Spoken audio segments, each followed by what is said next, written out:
This is Rights at Risk, a podcast from the World Organization Against Torture. We explore human rights through stories from the front lines and analysis from experts. No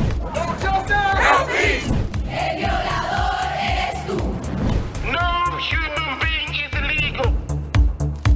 I'm your host, Claire-Marie Germain. In Afghanistan, the Taliban's return to power has forced defenders of human rights into exile. Hassan Ali Faiz has lived through two major conflicts in his country and survived the persecution of his community, the Hazaras. After living as a refugee, he came back to Afghanistan in the hope to bring change. But when the Taliban seized power, these dreams came to a halt. I was born in conflict, and I was raised in conflict. When I was sleeping with fear. Every day and every night, you could hear the gunfights, near and far. I remember my son, who is now 7 years old, he with other kids were playing in the yard, and then someone just in front of the door fired around 20 rounds of bullets. Every child started running toward us, and I remember my child just throwing himself in my lap. He was crying. He hugged me so tightly and then was telling me, "What is happening?" I said, "Nothing." I was trying to calm him.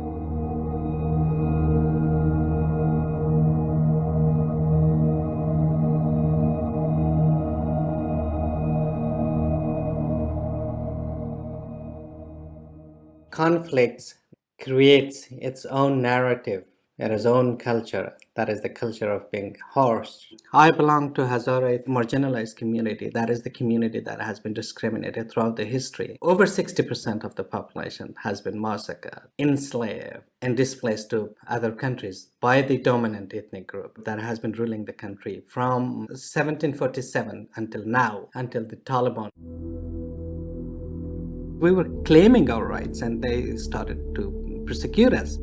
There were different occasions of massacres of my community. I lost 3 of my uncles, and so many other 4 relatives, I lost them. That actually triggered that feeling in me to work for justice.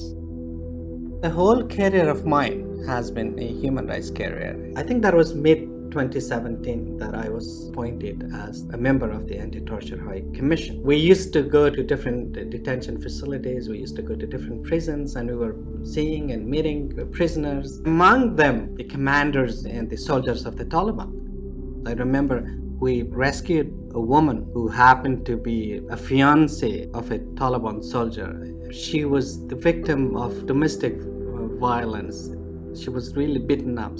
She was really tortured in her home and her village. She was attacked several times. So we managed to relocate her to a shelter. I received over a dozen of messages threatening me that why I am working for the infidels. When in 15th of August 2021, when the government collapsed, you could not undertake human rights or sensitive work anymore. When the Taliban captured the country, they opened the door of all detention facilities. Everyone got out of the prisons. They ended up in the streets. I was really afraid to face one of them in the street if I got out of my home. I really had to go underground. I remember in the morning I told my wife that I'm going to renew my passport and I'll be back for lunch. And I could never go back to the home that I was living. In the evening I asked my wife and my son to join me in another corner of the city. I was living with a relative and I was hiding for 1 week before we get out of the country.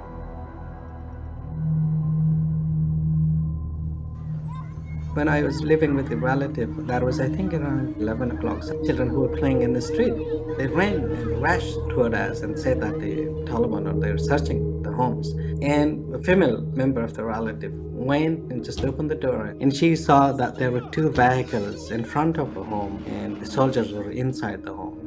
We rushed and collected the sensitive documents in a matter of 30 minutes. I found many of my sensitive information, the reports or the documents that I had. And then I emptied my computer. The chats that I had in my telephone, I had to empty all of them. I had no other option except to leave the country. I would have been detained someday. I had a friend who was a military guy from the international forces. That was in the afternoon. He called me and said, "Get out." I took my computer with myself in my jacket and then tie it up in my body. I took the hand of my son and we moved toward the airport. I really got emotional that night. When I was holding the hand of my son, I exactly remembered when I was at the age of my son, my father was holding my hand when the Russians were invading and he was taking me to the mountains. After 3 decades, I was holding the hand of my son and moving him in the darkness to a safe place.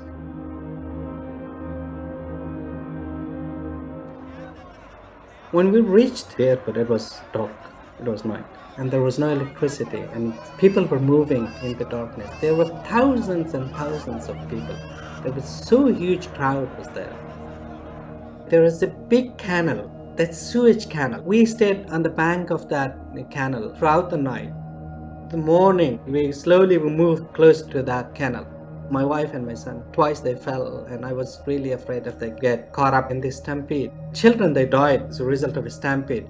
I took their hands and we slowly moved and moved. In the morning, we reached that canal.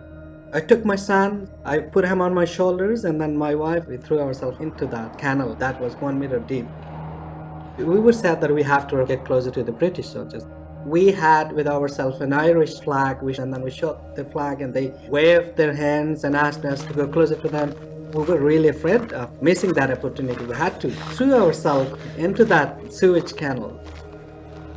When we got out of that canal, we still did not feel really safe. I was afraid that war starts and then the international forces, they leave us there with their airplanes, they get out of the country. What will happen to us? I was really afraid of that scenario. This is now the deadliest attack on U.S. forces in Afghanistan. And what the United States is calling a complex attack involving suicide bombers and ISIS gunmen attacking a checkpoint outside the airport in Kabul. Thousands of Afghans were traveling to the Kabul airport, hoping to leave Afghanistan. The blast comes just days ahead of the August 31st deadline, when the U.S. is supposed to conclude its evacuation operations.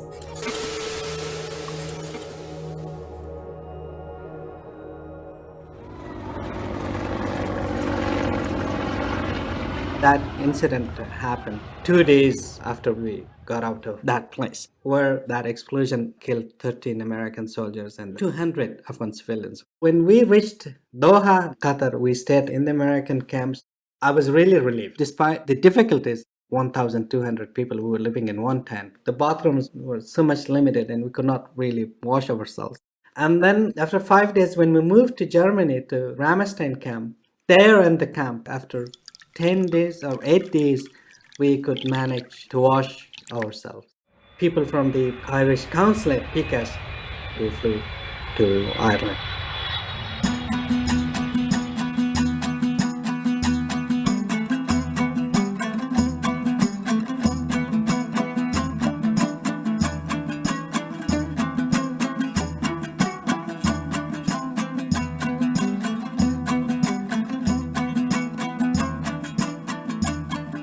Reached Ireland, one of the things that I could feel was the feeling of being able to sleep well. I'm getting a little bit used to life here in Ireland. Living in a community supported home. That's a nice home. That's a 2-bedroom home with a kitchen, with a living room, and with so many wonderful neighbors. They were so welcoming, they were so kind. My son is going to school. So life, I think, is getting on well.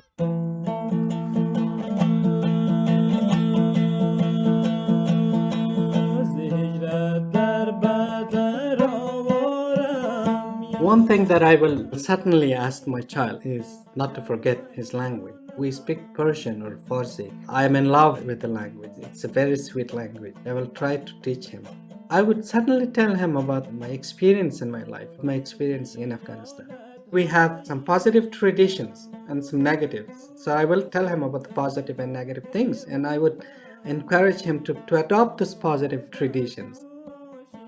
I'm in contact with my family and relatives, but we really miss them. It's now the 31st of August in Afghanistan, the day that President Joe Biden said the American military mission, the 20-year engagement by US-led NATO forces, would formally end. And this is what you are hearing now, the eruption of celebratory gunfire by Taliban supporters in the city of Kabul. War actually did not start in 2001. It started in 1978 with the Russian invasion of my country and later civil war. And it has been 40 years the Afghans, they're living in war. They have been under a huge suffering. There are hungry people there. There are starving children there. They should not be forgotten. With the American attack, with the international coalition coming to Afghanistan to fight the Taliban, they were bombing the terrorist groups and get them out of country. And that was the time that they needed our assistance. We assisted them. And then when we needed their assistance, they forgot that. And I think this is their moral obligation to support the country and not leave the country. Every nation deserves a peaceful life.